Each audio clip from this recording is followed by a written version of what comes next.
Hi, I'm Dr. Josh Handt, and welcome to Lifestyle Locker Radio, where we help you create an awesome life and lifestyle. From nutrition to fitness, mindfulness to peak performance, and relationships to money mindset, we bring you on an amazing journey to help you unleash your human potential.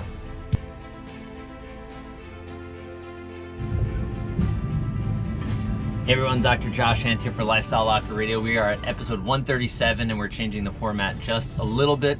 We're going to be talking about the race to 100. And I want to start all these episodes off with a quote, and I'm going to be doing these weekly now until October 19th, 2019, where I have my first 100-mile run. And there's a quote by Henry Ford that says, whether you believe you can or you believe you can't, you're probably right. I think that quote is wrong. I think the quote should go like this: whether you think you can, you're right. And whether you think you cannot, you're probably wrong, because you probably can do it. So that being said, this is one of my biggest weeks of training to date, even for my other marathons and ultra marathons. So I hit a total of 51.9 miles this week, and I'm planning on ramping up every single week.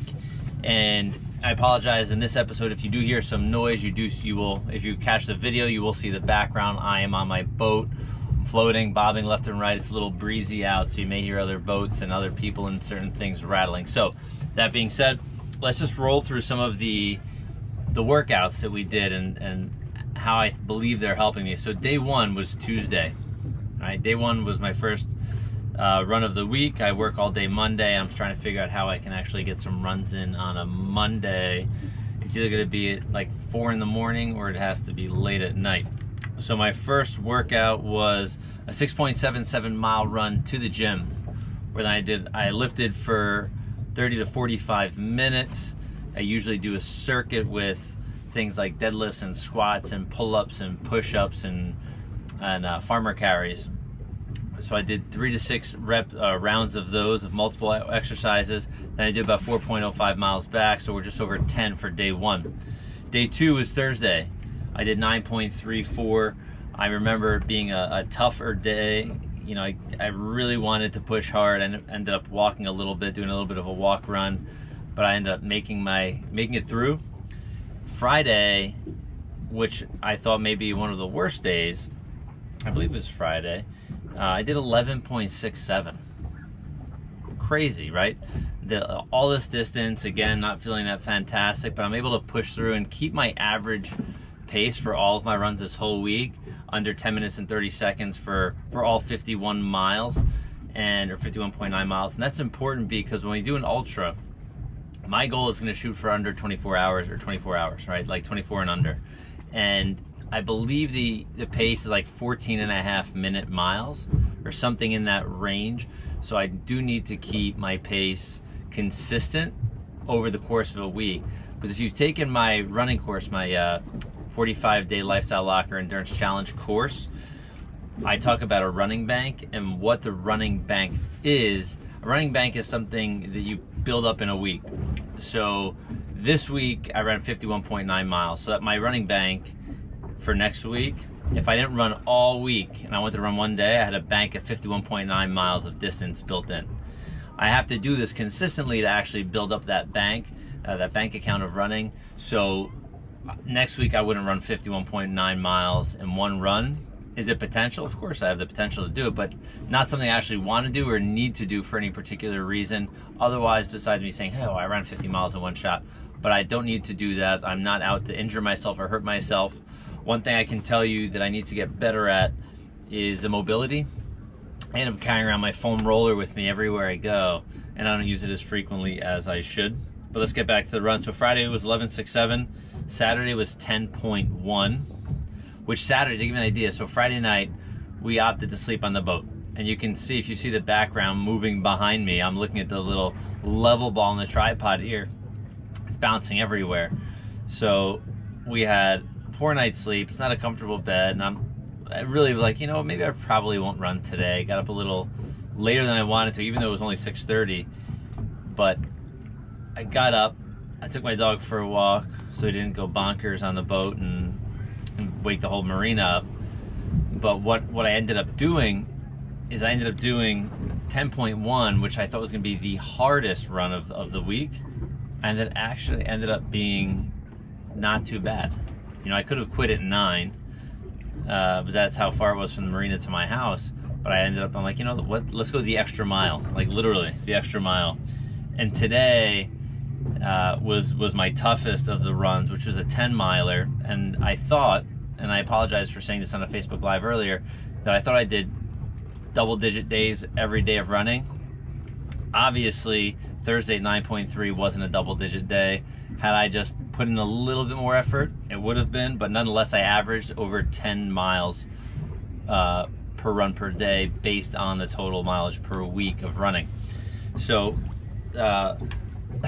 today sucked, by the way, and super duper exhausted, and for those of you that don't know, I've listened to the David Goggins Can't Hurt Me book, I think 3 times now at this point, and he talks about, when he gets into some of his chapters on endurance running, he talks about running on tired legs, like feeling it back to back to back, and man, I know what it feels like to run on tired legs. My whole body was shot today. I got up later than I wanted to, ran slower than I wanted to, ended up walking and running, but the goal to get that 10.1 or 10 miles flat, it was the goal.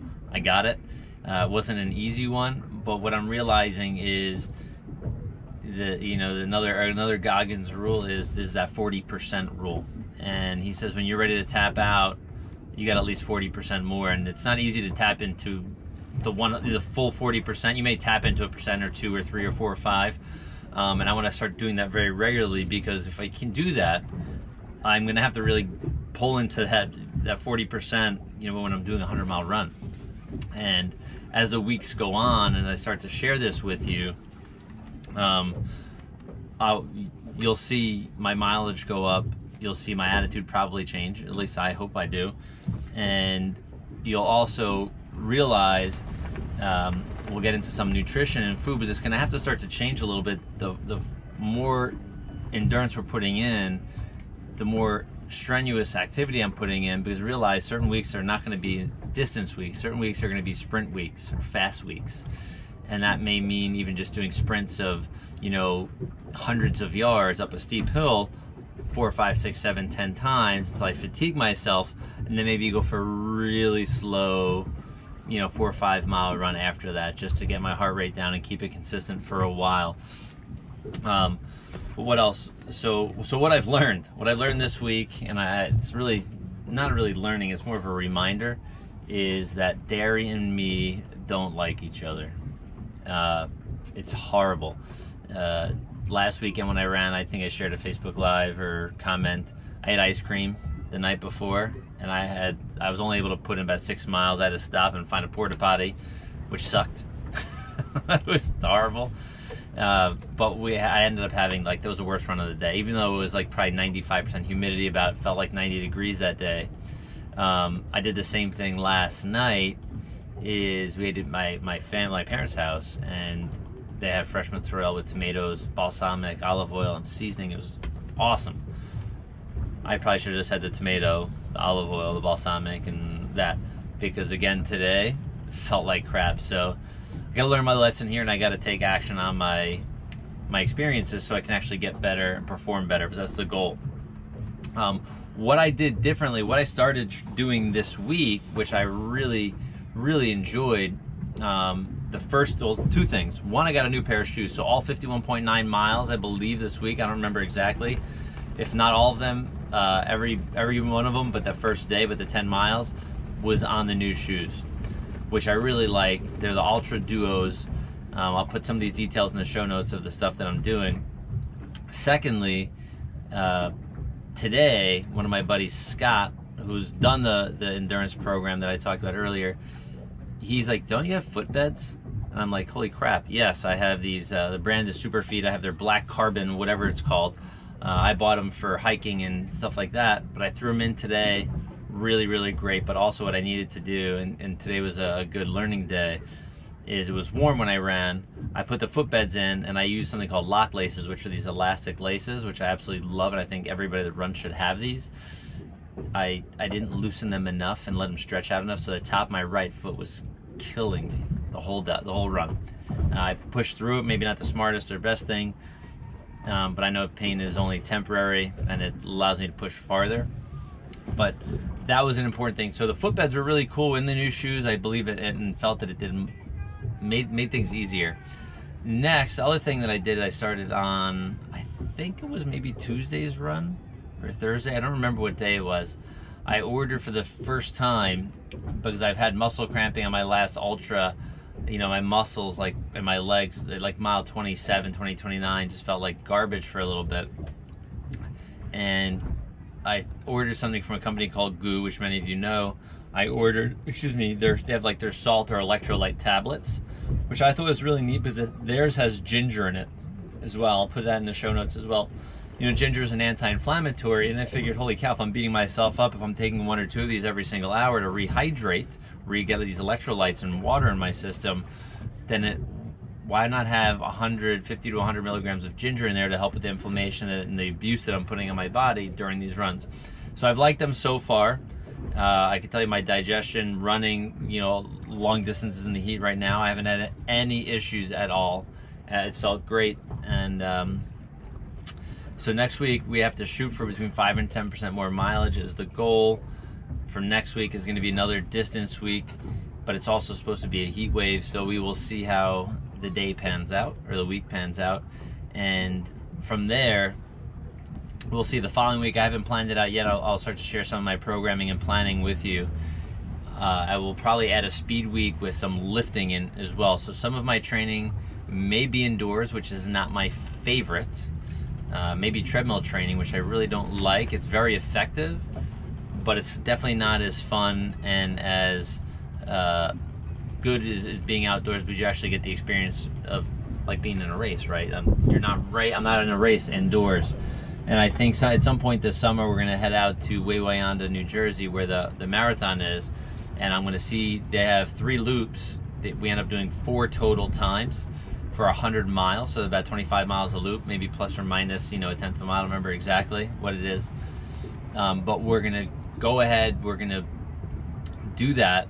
I'm gonna see if I can steal my wife, or she may want to do it. She'll probably kill me if we do it. But I want that, or my buddy John, who did my last ruck with me.